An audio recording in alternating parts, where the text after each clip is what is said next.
আপনার চেহারা নূরের মতো উজ্জ্বল হয়ে যাবে শুধুমাত্র যদি একটি আমল আপনি করতে পারেন।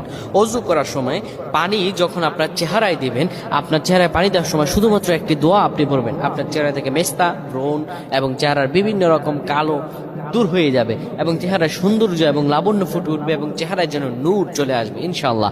অনেকে দেখা যায় সুন্দর কিন্তু দেখতে ভালো লাগে না, কিন্তু অনেকে কালো কিন্তু তারা দেখতেও ভালো লাগে।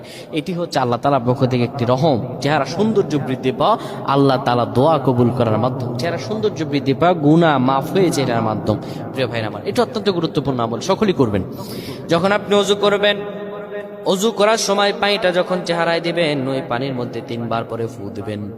আল্লাহু নূরুস সামাওয়াতি ওয়াল আরদ আল্লাহুম্মা ইগফিরলি, আল্লাহু নূরুস সামাওয়াতি ওয়াল আরদ আল্লাহুম্মা ইগফিরলি।